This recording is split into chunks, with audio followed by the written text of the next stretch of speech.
할렐루야. 예수 그리스도 이름으로 하나님 말씀 함께 나눌 시간 갖도록 하겠습니다. 이 시간 함께 나누실 말씀 사무엘하 6장 1절에서 21절까지 읽겠습니다. 21절까지 제가 낭독하겠습니다. 다윗이 이스라엘에서 뺀 무리 3만을 다시 모으고 일어나서 그 함께 있는 모든 사람으로 더불어 바알레 유다로 가서 거기서 하나님의 궤를 메어오려 하니 그 궤는 그룹들 사이에 좌정하신 만군의 여호와의 이름으로 이름하는 것이라. 저희가 하나님의 궤를 새 수레에 싣고 산에 있는 아비나답의 집에서 나오는데 아비나답의 아들 우사와 아효가 그 새 수레를 모니라. 저희가 산에 있는 아비나답의 집에서 하나님의 궤를 싣고 나올 때에 아효는 궤 앞에서 행하고 다윗과 이스라엘 온 족속이 잣나무로 만든 여러 가지 악기와 수금과 비파와 소고와 양금과 제금으로 여호와 앞에서 주악하더라. 저희가 나곤의 타작마당에 이르러서는 소들이 뛰므로 우사가 손을 들어 하나님의 궤를 붙들었더니 여호와 하나님이 우사의 잘못함을 인하여 진노하사 저를 그곳에서 치시니 저가 거기 하나님의 궤 곁에서 죽으니라. 여호와께서 우사를 충돌하심으로 다윗이 분하여 그곳을 베레스 우사라 칭하니 그 이름이 오늘까지 이르니라. 다윗이 그날에 여호와를 두려워하여 가로되 여호와의 궤가 어찌 내게로 오리요 하고 여호와의 궤를 옮겨 다윗성 자기에게로 메어 가기를 즐겨하지 아니하고 치우쳐 가드 사람 오벳에돔의 집으로 메어 간지라. 여호와의 궤가 가드 사람 오벳에돔의 집에 석 달을 있었는데 여호와께서 오벳에돔과 그 온 집에 복을 주시니라. 혹이 다윗 왕에게 고하여 가로되 여호와께서 하나님의 궤를 인하여 오벳에돔의 집과 그 모든 소유에 복을 주셨다 한지라. 다윗이 가서 하나님의 궤를 기쁨으로 메고 오벳에돔의 집에서 다윗성으로 올라갈새 여호와의 궤를 맨 사람들이 6걸음을 행하매 다윗이 소와 살찐 것으로 제사를 드리고 여호와 앞에서 힘을 다하여 춤을 추는데 때에 배 에봇을 입었더라. 다윗과 온 이스라엘 족속이 즐거이 부르며 나팔을 불고 여호와의 궤를 메어 오니라. 여호와의 궤가 다윗성으로 들어올 때에 사울의 딸 미갈이 창으로 내다보다가 다윗 왕이 여호와 앞에서 뛰놀며 춤추는 것을 보고 심중에 저를 업신 여기니라. 여호와의 궤를 메고 들어가서 다윗이 위하여 친 장막 가운데 그 예비한 자리에 두매 다윗이 번제와 화목제를 여호와 앞에 드리니라. 다윗이 번제와 화목제 드리기를 마치고 만군의 여호와의 이름으로 백성에게 축복하고 모든 백성 곧 이스라엘 무리에 물은 남녀하고 떡 한 개와 고기 한 조각과 건포도 떡 한 덩이씩 나누어 주매 모든 백성이 각기 집으로 돌아가니라. 다윗이 자기의 가족에게 축복하러 돌아오매 사울의 딸 미갈이 나와서 다윗을 맞으며 가로되 이스라엘 왕이 오늘날 어떻게 영화로우신지 방탕한 자가 염치 없이 자기의 몸을 드러내는 것처럼 오늘날 그 신복의 계집종의 눈앞에서 몸을 드러내셨도다. 다윗이 미갈에게 이르되 이는 여호와 앞에서 한 것이니라. 저가 내 아비와 그 온 집을 버리시고 나를 택하사 나로 여호와의 백성 이스라엘의 주권자를 삼으셨으니 내가 여호와 앞에서 뛰놀리라. 21절까지 읽었습니다. 1989년에 일본의 렉서스라고 하는 자동차 회사가 미국 시장에 진출했습니다. 그 미국 시장에 이제 처음 차량을 선보였을 때 이미 많은 사람들에게 차량이 판매된 후 우연히 이제 딜러와 고객이 이 차량을 몰다가 결함을 발견하게 됐습니다. 만약에 그 결함이 언론에 보도가 된다면 이제 막 미국에 상륙한 렉서스 회사는 판매가 중지될 것이고 엄청난 그 비용을 들여서 또 손해배상을 했어야만 됐죠. 그렇게 되면 회사가 망할 수도 있는 아주 그런 치명적인 위기 상황을 맞이하게 됐습니다. 그런데 이 상황에 대한 렉서스 회사의 조치는 아주 기민했다고 그래요. 그리고 정직했습니다. 모든 고객에게 전화를 하고 판매했던 8,500대, 적지 않은 수죠? 8,500대의 차량을 리콜 조치를 한 거예요. 그래서 모든 고객에게 전화를 해서 이렇게 고쳐주겠습니다, 이렇게 협조를 구하고 하루 만에 일본에서 관련된 부품들을 다 들여오게 됐습니다. 그리고 이제 그 수리 기간 동안에는 모든 고객들에게 렌터카를 제공했고, 조치가 끝난 차량들을 나중에 돌려줄 때는 깨끗하게 세차를 하고 또 그 연료통에다가 기름을 가득 채워가지고 그렇게 고객들에게 돌려줬다고 합니다. 그 결과 어떻게 됐을까요? 렉서스는 오래지 않아서 고객 만족도 1위의 그런 회사로 올라서게 됩니다. 망할지도 모르는 아주 치명적인 위기 상황에서 이렇게 정직하게 그 상황을 감내하고 기민하게 이것을 처리해서 오히려 신뢰를 얻는 그런 기업으로 자리 잡게 되었던 것이죠. 이런 사례를 보면 이렇게 기업을 경영하는 데 있어서도 이게 정직함, 투명성, 이런 어떤 덕이라고 하는 것이 얼마나 중요한가라는 것을 우리한테 가르쳐주고 있죠. 일찍이 이제 공자라고 하는 분은 이렇게 말을 했다고 그래요. 소인은 저지른 과실에 대해 변명하기 바쁘지만 군자는 자신의 허물을 고쳐 2번 다시 반복하지 않는다, 이렇게 이야기했다고 하죠. 사람은 누구나 다 실수를 합니다. 연약하기 때문에. 신앙인이라고 실수 안 합니까? 지도자도 하고요, 또 신도들도 실수합니다. 가능하면 실수하지 않아야 되는 것이 맞지만 사람이기 때문에 이렇게 실수할 수밖에 없다면 중요한 건 뭘까요? 실수한 다음에 어떤 태도를 갖느냐, 이게 굉장히 중요하다, 이렇게 볼 수가 있습니다. 실수한 이후에 우리가 그것에 대해서 나타내는 태도에 따라서 우리는 파멸의 빌미가 될 수도 있고 우리의 진실과 정직이 인정받아서 복받는 기회가 될 수도 있거든요.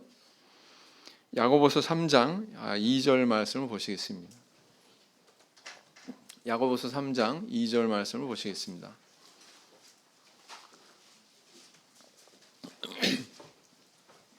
야고보서 3장 2절 말씀. 야고보서 3장 2절 말씀 같이 읽겠습니다. 시작. 우리가 다 실수가 많으니 만일 말에 실수가 없는 자면 곧 온전한 사람이라 능히 온 몸에 굴레 씌우리라. 우리가 실수하지 않기 위해서 살아가면서 어떤 노력을 하고 계십니까? 그리고 혹시 이렇게 실수를 하더라도 우리는 그것을 어떤 신앙적인 태도로 대처하고 해결하고 있습니까?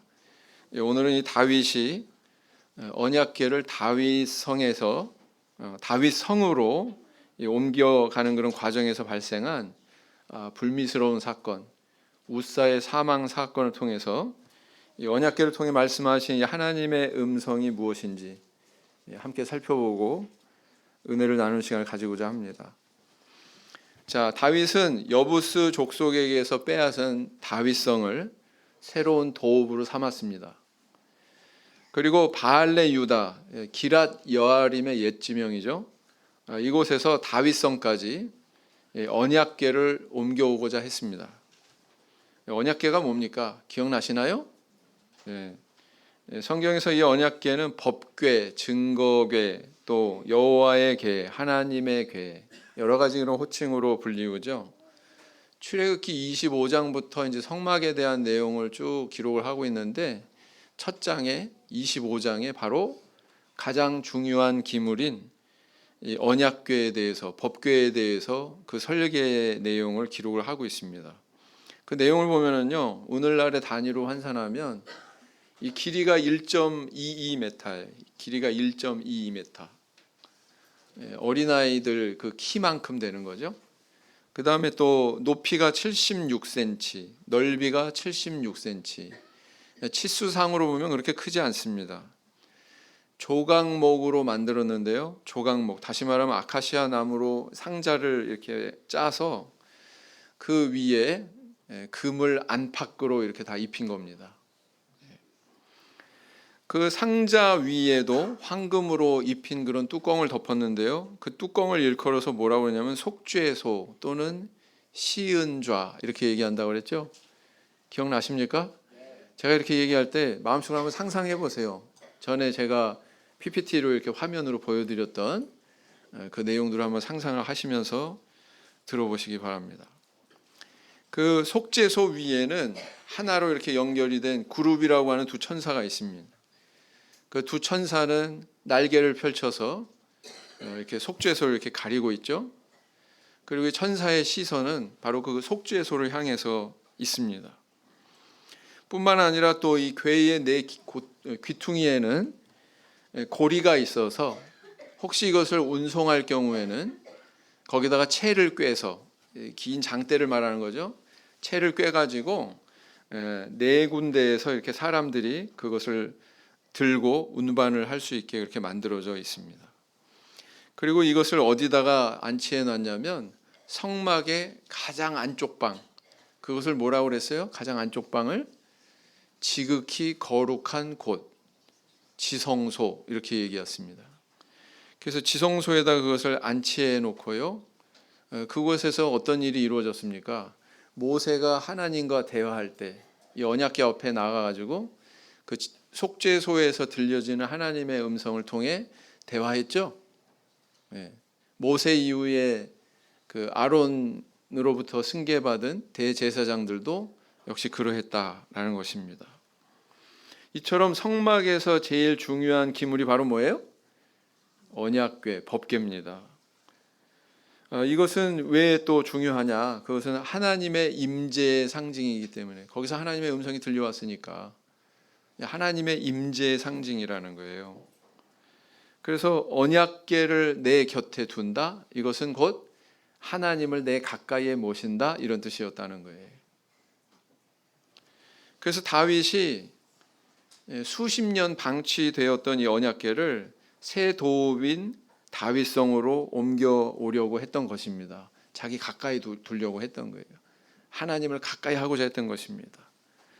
다윗의 이런 행동은 사울 왕에게서는 발견할 수 없지요. 그러나 다윗은 참 좋은 뜻을 품은 거예요. 통일 왕국의 임금으로 이렇게 등극한 다음에 그 왕국을 우리 하나님이 통치하시는 진정한 신정국가로 내가 만들어야 되겠다. 아마 그런 선한 뜻, 좋은 뜻을 마음속에 품었던 것 같습니다. 그래서 그런 좋은 뜻이 반영이 돼가지고 이 언약궤를 이제 모셔오려고 했었던 것이죠. 그런데 그런 그의 좋은 뜻과는 달리 언약궤를 운반하다가 아주 불미스러운 사건이 일어나게 됩니다. 새 수레의 그 언약궤를 싣고 오던 아미나답의 아들 우사가 막 이 소가 뛰니까 그 언약궤에 그냥 덥석 손을 댔다가 어떻게 됐어요? 죽은 거예요. 사람이 죽는 그런 불미스러운 사건이 일어난 겁니다. 이로 인해서 이제 언약궤 운반은 중단이 되었고 오벳 에돔이라고 하는 사람의 집에 그것이 임시로 머물게 됩니다. 다윗은 물러서서 한 석 달 동안 이 상황을 지켜보게 되죠. 그렇게 살펴봤더니 오벳 에돔의 집에 하나님께서 복을 주셔가지고 그 집안이 이렇게 축복받았다 하는 그런 소식을 접하고는 다시 이제 언약궤 모셔오는 일을 재개합니다. 그리고 드디어 이제 언약궤가 이 다윗성으로 들어오는 순간 너무 기뻐가지고 다윗이 어떻게 행동했어요? 왕의 채통은 뒤로 하고 배 에봇을 입고 좋은 옷이에요, 허름한 옷이에요? 배로 만든 옷인데 에봇, 아주 허스름하게 만든 옷이에요.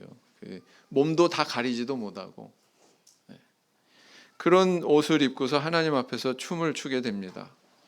이 춤추는 모습을 본 다윗의 아내 미갈이 비판을 하죠. 왕으로서의 채통은 다 내려놓고 종이나 하는 천한 사람들이나 하는 그런 춤을 추고 있으니 아마 혀를 찼을 거예요, 미갈이. 다윗은 이에 대해서 자신이 그렇게 행동한 뜻에 대해서 밝히고 있죠. 바로 이것이 오늘 본문의 이야기입니다. 오늘 본문에서 우리가 좀 당혹스러운 것은 뭐냐면 왜 이 기쁜 날에 그리고 왜 이 좋은 뜻을 품은 다윗에게 하나님께서는 이런 일이 일어나게 하셨냐라는 것입니다. 분명한 것은 하나님은 이 언약궤를 통해서 다윗에게 뭔가 전달하고 싶은 메시지가 있었다라는 사실이죠. 웃사가 죽는 이 사건을 통해서 분명히 전달하고 싶은 그런 하나님의 뜻이 있었다는 사실입니다. 그러면 그 메시지는 어떤 것이었을까요?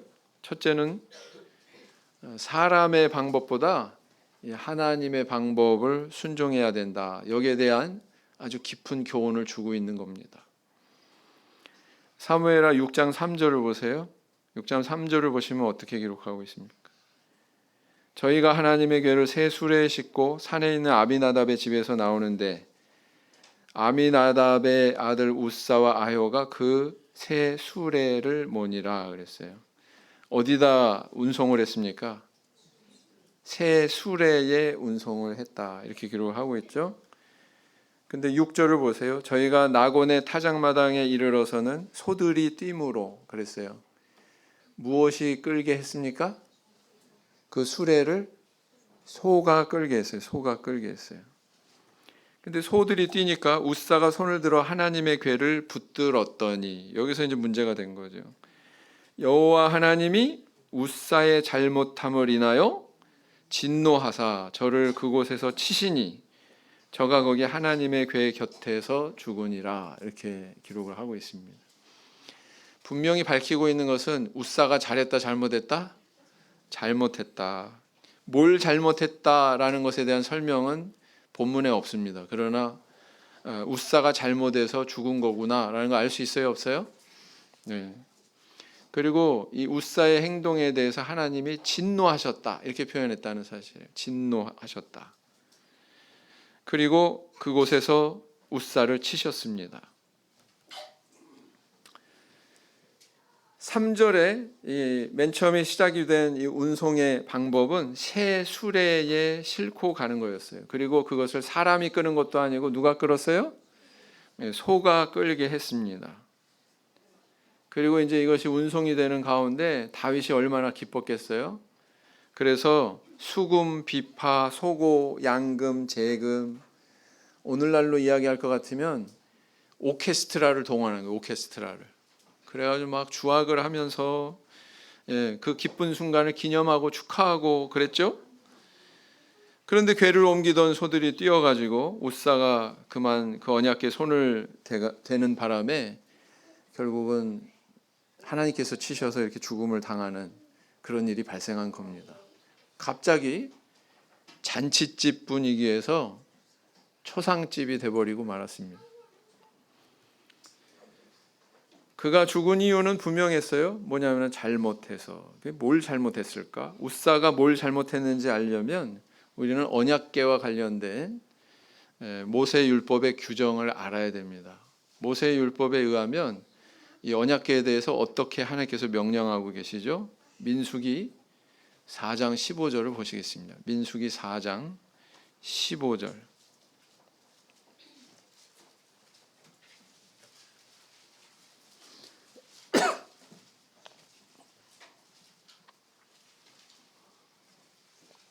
민수기 4장 15절 같이 읽겠습니다. 시작.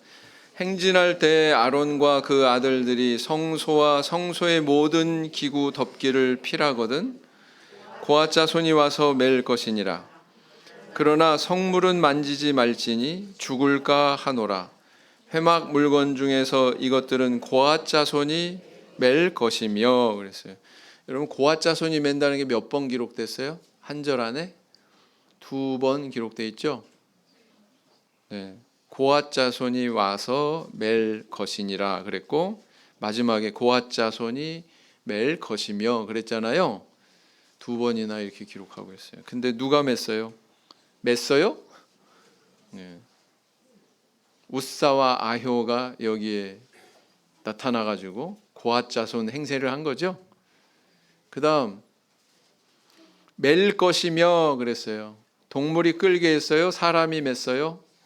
사람이 맸다라는 것입니다. 그래서 여기에 고리가 있는 이유가 그거예요. 여기다 채를 꿰가지고 장대 같은 걸 꿰가지고 사람이 매게 하기 위해서 그것을 그렇게 설계하고 만들어 놨는데 전혀 그런 방법으로 옮기지 않았다는 거예요. 그 다음에 또 거룩한 기물이기 때문에 일반인은 함부로 접촉하면 안 된다. 이것이 언약궤와 관련된 하나님께서 주신 명령이었습니다. 그런데 다윗은 어떻게 운송시켰어요? 어깨에 맨 게 아니라 수레에 실었어요. 사람이 맨 게 아니라 소가 끌게 했습니다. 고앗 자손이 아니라 웃사와 아요가 그 일을 맡게 했습니다. 함부로 접촉하지 말라고 했는데 웃사는 일말의 주저함 없이 갑자기 손이 나갔습니다. 이렇게 말씀에서 많이 벗어났기 때문에 결국은 하나님께서 진노하셨고 웃사가 죽었고, 그래서 그 장소에 새로운 지명이 생겼어요. 베레스 웃사, 웃사를 치시다, 이런 뜻이라고 그러죠. 이 사건이 다윗 왕에게 어떤 의미가 있었을까요? 어떤 의미가 있는지는 사울 왕과 비교 대조해 보면 더 뚜렷해진다, 이렇게 볼 수가 있습니다. 사울 왕은 처음 이스라엘의 초대 왕으로 즉위했을 때 참 순수했습니다. 참 순수했어요, 시작은. 그런데 시간이 지나면서 점점 자기 왕의 권세에 대해서 더 중요하게 생각하더니 하나님의 말씀을 우습게 여기고 불순종을 보이기 시작합니다.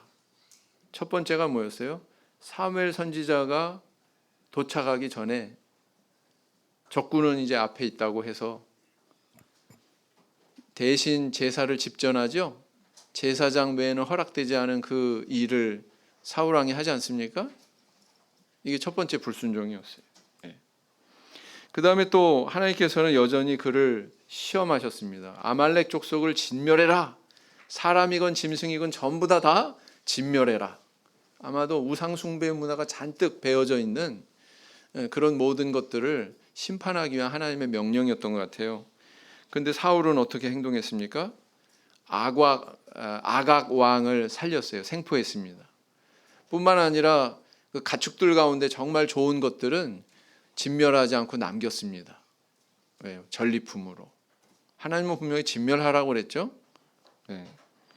그래서 이렇게 이것들을 그 진멸하지 않고 남기고 아각 왕을 생포한 것은 자기 영광에 도취된 그런 모습이었다, 이렇게 볼 수가 있습니다. 그 다음 또 어떤 잘못을 했어요? 그는 사무엘 선지자가 죽었을 때 접신자와 주술사들을 다 내쫓아가지고 애도한다 하는 그런 제스처를 보였습니다. 그런데 나중에 자기가 굉장히 위기에 몰리니까 블레셋이 쳐들어오지 않았습니까? 이 전쟁의 승패에 대해서 궁금했어요. 그래가지고 사무엘 선지자를 만날 수도 없고, 그래서 어디를 찾아갑니까? 엔돌에 있는 신접한 여인을 만나죠. 그리고는 죽은 사무엘의 혼령을 불러내라, 이렇게 요청합니다. 사실은 그 귀신이에요. 사무엘 영 아니었습니다. 이렇게 우상 숭배자로 변질이 되어버립니다. 그래서 사울 왕은 그런 잘못을 통해서 하나님께서 그를 치셔서 폐위되고, 그리고 새로운 왕으로 누가 세워진 거예요? 다윗, 그가 이렇게 새로운 왕으로 세워진 겁니다. 다윗도 지금은 사울 왕의 초기처럼 순수합니다. 그러나 하나님 입장에서 그가 정말 하나님 앞에 합당한 길을 앞으로 변질되지 않고 꾸준하게 정진할지는 두고 볼 일이죠. 두고 볼 일입니다. 하나님이 왜 다윗을 세우셨을까요? 사울은 실패했지만 다윗을 통해서 하나님 뜻을 이루기 위해서. 그 하나님 뜻은 뭐였습니까? 하나님의 뜻이 지배하는 신정국가를 만드는 것이 우리 하나님이 다윗을 세운 뜻이었어요. 그런데 만약에 그렇게 세워진 다윗이 불순종하고 하나님 말씀을 우습게 여기게 된다면 또 사울왕과 같은 그런 전철을 밟게 되지 않겠습니까? 그래서 하나님은 다윗이 언약궤에 대한 태도에 대해서 이 율법의 말씀에서 벗어나는 운송의 태도, 여기에 대해서 굉장히 엄중하게 엄격하게 다루신 거예요. 그래서 웃사가 죽은 이 사건은 일종의 불순종 바이러스에 대한 하나님의 예방주사였다, 이렇게 표현할 수가 있습니다. 말하자면 다윗을 시험하신 거죠. 사사기 2장 22절을 보시겠습니다. 사사기 2장 22절을 보시겠습니다.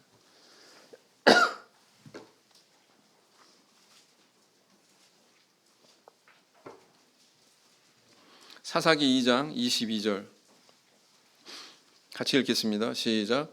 이는 이스라엘이 그 열조에 지킨 것 같이 나 여호와의 도를 지켜 행하나 아니하나 그들로 시험하려 함이라 하시니라. 가나안 땅에 들어간 이스라엘 백성들을 하나님께서는 순종하나 아니하나 시험하고자 하셨어요.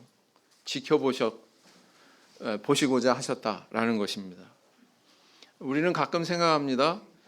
내가 이렇게 선한 뜻 품는데, 그리고 내가 그 뜻을 쫓아서 이렇게 열심 내고 있는데 하나님도 다 기뻐하시는 거 아닌가? 하나님이 칭찬하실 말 하지 않나? 뭐 이렇게 우리는 생각하죠. 그런데 만약에 우리가 자기 뜻에 대해서만 도취하고 자기 열심에 대해서만 도취돼서 자기 생각대로 신앙의 길을 가다 보면 다윗과 같은 그런 쓰라린 상황을 만날 수가 있다라는 겁니다. 다윗에게 선한 뜻이 있었어요, 없었어요? 무려 70년 동안 방치됐던 그 언약궤를 자기 곁에 두고자 했어요. 하나님을 가까이 해야 되겠다.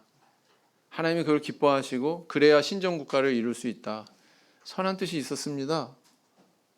그러나 그가 선택한 이 언약궤를 운송하는 방법은 하나님의 뜻에서 벗어나 있었죠. 여기가 문제가 있었던 거예요. 그래서 우리 성도님들, 내가 지금 가는 길이 이게 내 생각, 내 의지, 내 방법인가? 하나님의 말씀과는 상반되는 그런 선택의 길이 아닌가? 여기에 대한 점검이 먼저 이루어져야 된다라는 것입니다.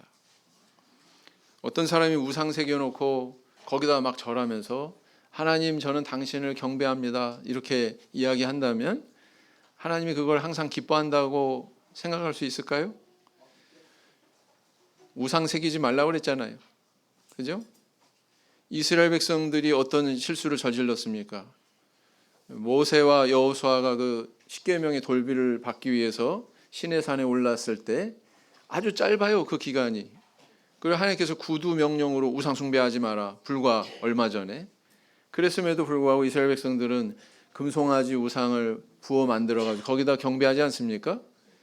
그리고 그 금송아지 우상이 바로 우리를 애굽에서 인도한 바로 하나님이다, 이렇게 선언하잖아요.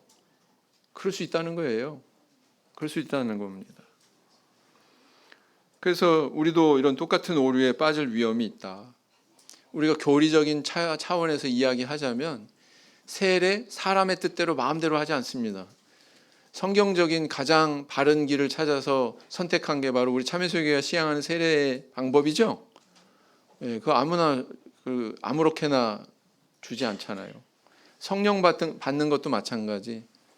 성령 받는다고 주장하는 교회들은 많이 있습니다만 정말 성경에 있는 것과 같이 뭐 거품 물지도 않고 간지라는 것처럼 경기 일으키지도 않고 정말 비둘기처럼 온유하게 그렇게 받는 성령, 모두가 동일한 성령을 받아서 동일하게 이렇게 방언하는 모습, 성경과 일치되지 않습니까? 그러니까 우리가 그걸 추구하고 있는 거죠. 안식일도 마찬가지예요. 정말 이 안식일만큼 우리가 이단이라고 손가락질 받는 겉으로 드러나는 뚜렷한 이유가 없습니다. 안식일이 가장 두드러집니다. 그런데 왜 우리가 이걸 지키고 있습니까? 하나님이 그렇게 명령하고 계시니까, 하나님 말씀에서 벗어날 수 없으니까 지키고 있는 거잖아요. 이렇게 교리적인 차원에서도 우리는 하나님 말씀에서 벗어나면 안 된다. 그러니까 우리가 이렇게 하고 있는 거거든요. 그런데 우리 신앙생활의 어떤 현장에서는요, 우리는 어떤 길을 걷고 있습니까? 내가 하는 말, 행동, 생각, 이것이 정말 우리 하나님 말씀에 일치되는 건가?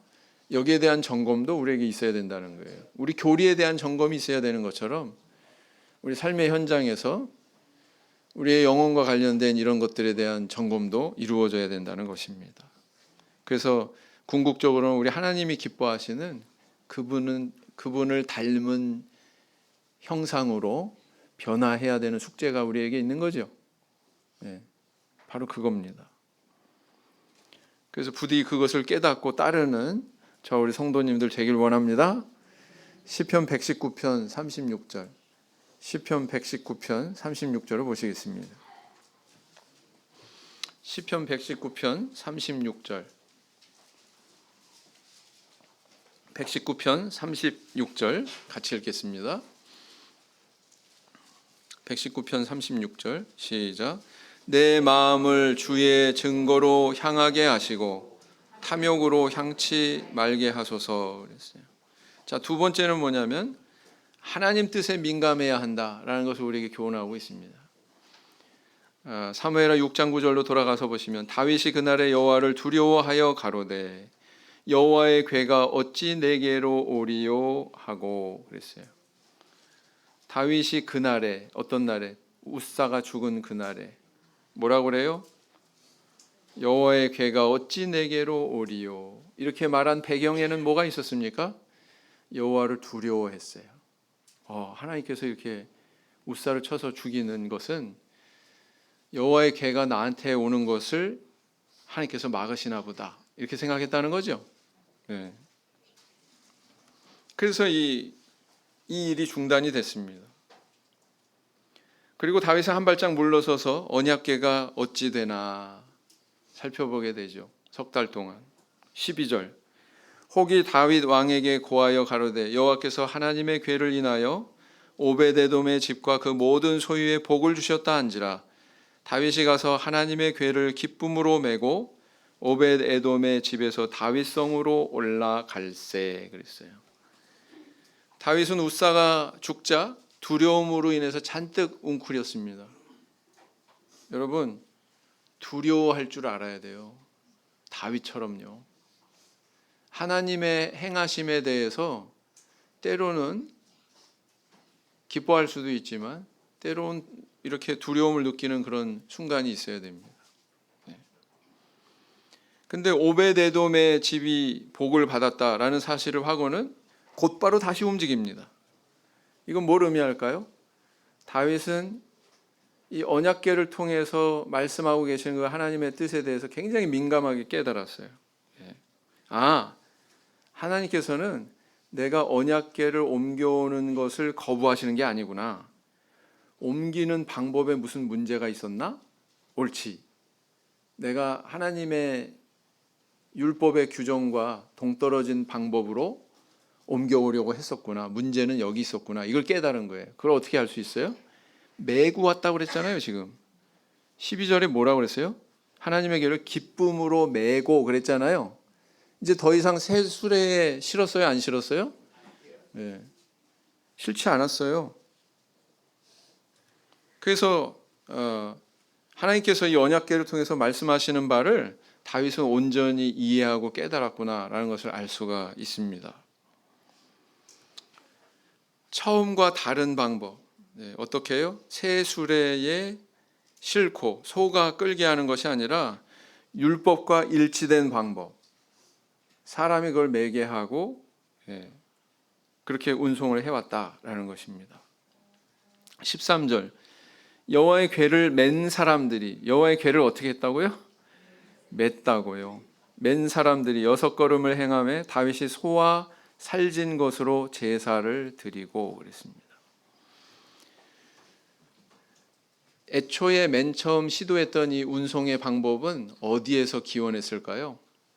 여러분 기억하십니까? 사무엘 선지자 태어날 무렵 엘리 제사장 아들이 있었던 그때에 전쟁에 나가가지고 이 언약궤를 블레셋에 빼앗긴 그런 사건이 일어났었죠.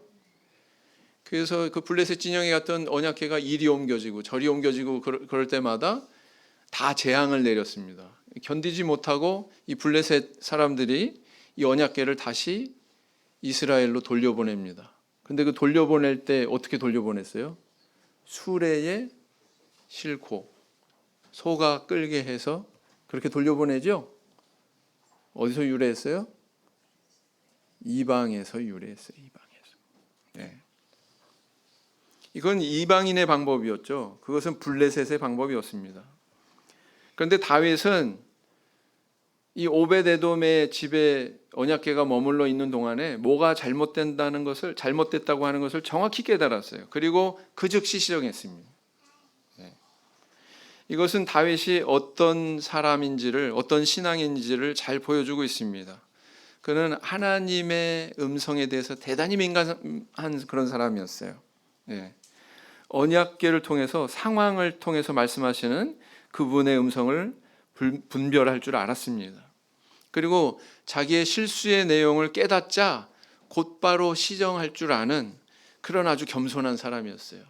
하나님 앞에 두려워했고요, 하나님 앞에 깨달았고요, 하나님 앞에 즉각적으로 이렇게 시정하는 그런 모습을 가진 신앙인이었다라는 것입니다. 여러분, 교만한 사람은 어떤 줄 아세요? 교만한 사람은요, 귀를 막고 사는 사람입니다. 아무리 얘기도 안 들어. 사울왕처럼. 안 들으니까 실수가 고쳐지지 않죠? 사울왕이 그랬잖아요.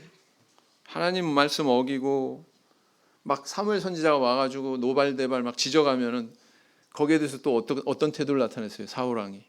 아이고, 잘못했습니다. 다음부터 안 그러겠습니다. 제가 잘못한 부분이 이거군요. 그랬습니까? 사울왕 안 그랬어요. 아, 이거는 하나님 앞에 제사 드리려고 남긴 거예요. 아, 이거는 부득이해서 이렇게 한 거예요. 항상 보면 변명으로 일관합니다. 그게 사울왕 모습이죠. 변명하면은요, 변명하는 데 바빠가지고 자기를 돌아볼 시간적인 여유가 없는 거예요. 사람은 차라리 입을 다물고 다윗처럼 두려워하고 물러서고 침묵하고 그러는 순간이 자기를 돌아볼 수 있는 순간이거든요. 근데 교만한 사람은 그렇게 하지 않는다는 거죠. 교만한 사람은 귀를 막으니까 실수를 인정할 수 없고, 실수를 인정하지 않으니까 버릇이 고쳐질 리가 없습니다. 무슨 변화가 일어났겠어요? 그래서 이 사울왕이 심판받은 원인은 바로 이런 교만함에 있었어요. 교만함 때문에 귀 막고, 귀 막으니까 못 깨닫고, 못 깨달으니까 시정이 안 되고, 시정이 안 되니까 축적돼서 나중에 결국은 심판받은 거 아닙니까? 그게 사울왕이 걸어간 길이거든요. 근데 다윗왕을 보세요. 다윗왕은 하나님께서 헛기침 한번 하니까 납작 엎드려요. 하나님께서 등 돌리니까 아이고, 내가 뭐 잘못한 거 있나? 그러고는 자기를 돌아볼 줄 아는, 아주 민감하게 하나님의 음성에 대해서 깨닫는 그런 모습을 보여주고 있다는 것입니다. 얼마나 겸손한 사람인지 몰라요. 얼마나 지혜로운 사람인지 모릅니다. 얼마나 정직한 사람인지 모릅니다. 우리는 다 실수할 수 있어요. 다윗처럼. 선한 뜻이 있다고 해도 다 실수할 수 있습니다. 그러나 중요한 것은 그 다음이 문제죠. 참 우리 TV에 나와서 막 이렇게 그 뉴스 진행하는 앵커들 보면 참 능숙하고 잘해요. 근데 저게 평상시에 항상 저렇게 완벽하게 할까? 실수가 있을까요? 없을까요? 그런 분도 있습니다. 한 초보 아나운서가 스포츠 뉴스를 처음 맡아가지고 진행하는데 너무 긴장해서 첫째 날 멘트를 잘못 읽고 말았습니다. 뭐라고 읽었어요? 오늘 내리기로 한 소나기는 프로야구 관계로 취소되었습니다.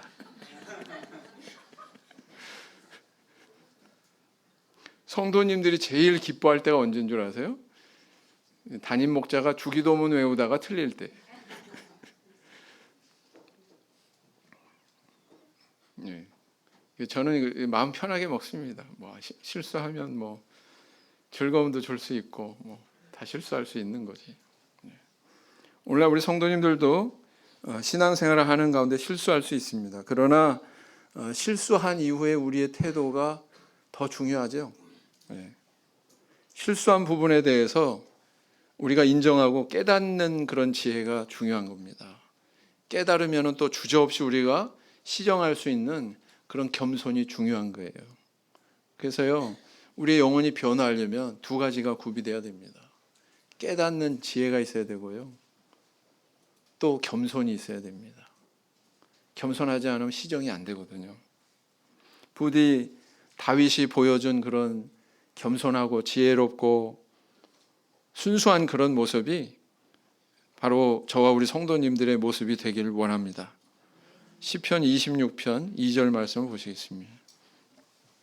시편 26편 2절 말씀 같이 읽겠습니다. 시편 26편 2절 말씀 같이 읽겠습니다. 시작. 여호와여 나를 살피시고 시험하사 내 뜻과 내 마음을 단련하소서. 자, 그다음 세 번째 음성은 뭐예요? 하나님께서 언약궤를 통해서 주셨던 세 번째 음성은 바로 어린아이 같이 낮아져라 라는 것입니다. 어린아이 같이 낮아져라. 다시 본문으로 돌아가셔서 6장 14절 15절을 보시면 여호와 앞에서 힘을 다하여 춤을 추는데 때에 배 에봇을 입었더라. 다윗과 온 이스라엘 족속이 즐거이 부르며 나팔을 불고 여호와의 궤를 메어 오니라 그랬어요. 이 성경에 보면은요 가끔 춤을 추는 것에 대한 이야기들이 나옵니다. 어디에 나와요? 출애굽기에 보면은 이스라엘 백성들이 홍해를 막 건넜어요. 애굽의 모든 그런 군사들, 병거들이 다 홍해 바닷물에 수장됐습니다. 그 현장에서 모세의 누이 미리암은 소고를 잡고 노래하고 춤을 췄다고 이렇게 출애굽기 15장 20절에 기록을 하고 있죠. 그런가 하면은 실로에서 열리는 여호와의 절기 때 이스라엘 여인들이 포도밭에서 춤을 췄다고 사사기 21장에 또 이렇게 기록을 하고 있습니다. 그러니까 잔치 분위기가 될 때 춤을 추는 거예요. 근데 춤을 추는 사람은 누구냐면 항상 그 잔치의 주인공인 인물이 추는 게 아니라 누구를 시켜요? 종을 시키는 거예요. 종을 시키고 다른 사람을 시키게 되어 있습니다.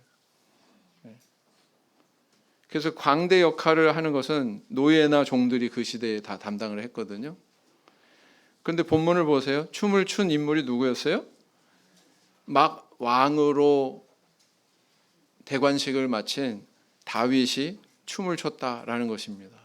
그것도 아주 간소한 배 에봇을 입고 남루한 그런 옷을 입고 춤을 췄다는 거예요. 그래서 그런 춤을 추는 다윗 왕의 행동을 보고 미갈이 경멸하지 않습니까? 비판하지 않습니까?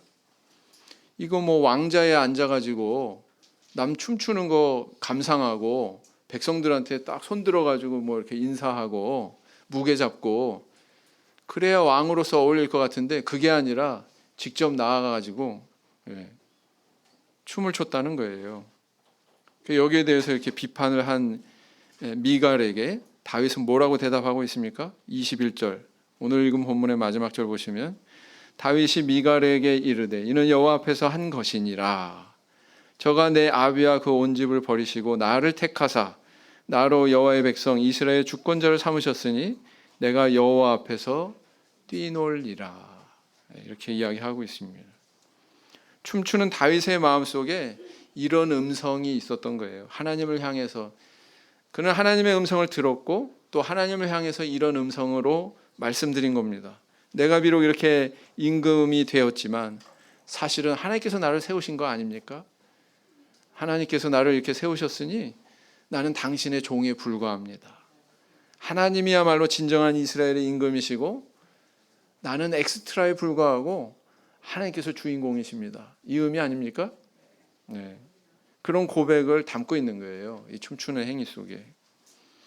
오늘날 우리 성도도 이러해야 된다는 거예요. 저 포함해서 하나님 앞에서 어떤 일을 하고 어떤 직분을 맡고 어떤 사역을 하든지 그 안에 선한 나의 의지도 있을 겁니다.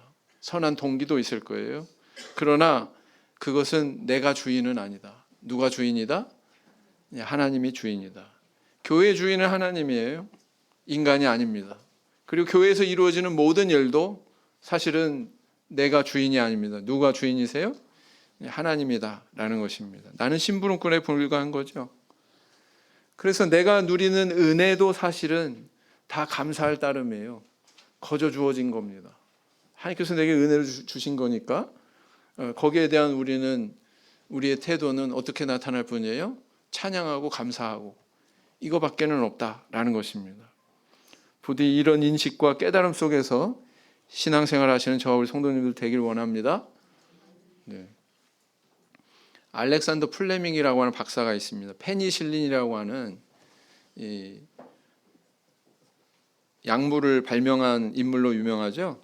근데 이게요, 뭐 아주 자기 의지로 아주 첨예하게 연구해서 이루어진 게 아니에요. 실수로 이루어진 겁니다. 실수로. 이 약에 대한 발명이. 그는 이제 그 어린아이들한테 유행했던 부스럼을 연구를 하고 있었는데 실수로 세균을 배양하는 접시 뚜껑을 열어놓고 퇴근을 했어요. 그 다음날 아침에 출근해 보니까 그 접시에 막 푸른색 곰팡이가 잔뜩 끼어 있는 거거든요. 그래 보니까 그 안에 배양했던 세균은 또 다 죽어 있는 거예요. 그래서 야, 세균을 죽이는 이런 곰팡이 성분이 있네. 그래서 그 푸른 곰팡이를 연구해가지고 나온 약물이 바로 뭐냐면은 페니실린입니다. 그래서 실수하는 가운데 이런 약물도 발명이 됐구나. 그래서 이걸로 인해 가지고 노벨상 받았잖아요. 그 사람이 잘나서 받은 거예요? 어떻게 보면 굉장히 우연한 가운데 받은 거예요. 그래서 우리는 다 이렇게 실수할 수 있습니다. 그러나 다윗 왕의 처음 행보였던 그 실수의 발걸음이 나중에는 그의 하나님 앞에서의 정직과 겸손과 그의 덕이 드러나는 좋은 기회가 됐죠.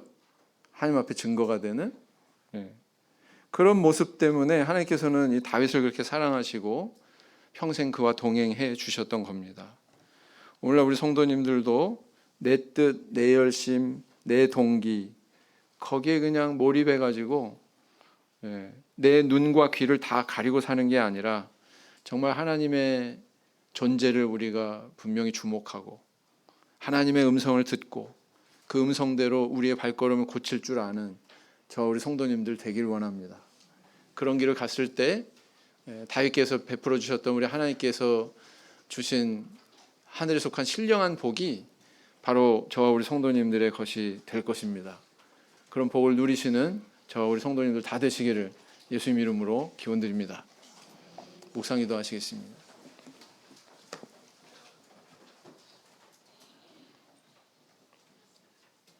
아멘. 찬송 411장 함께 하시겠습니다.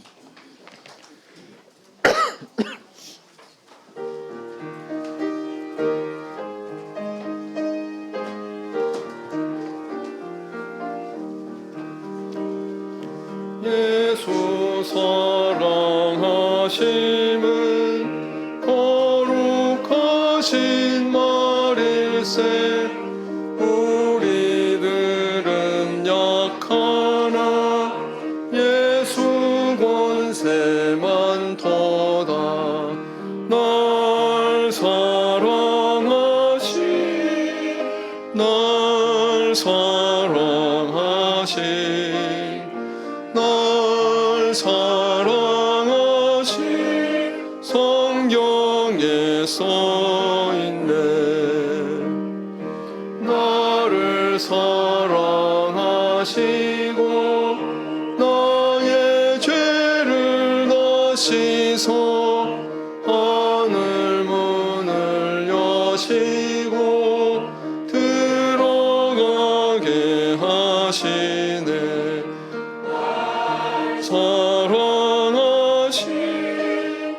날 사랑하신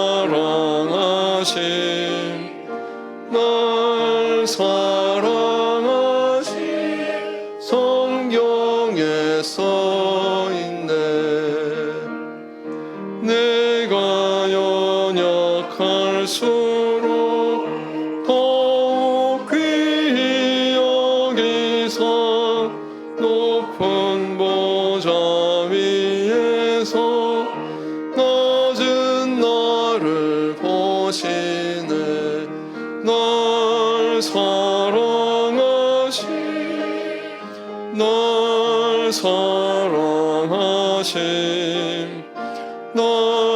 사랑하신 성경에 써있네.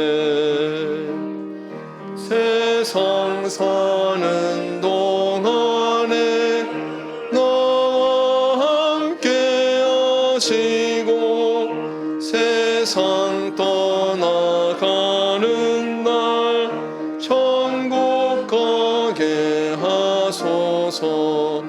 날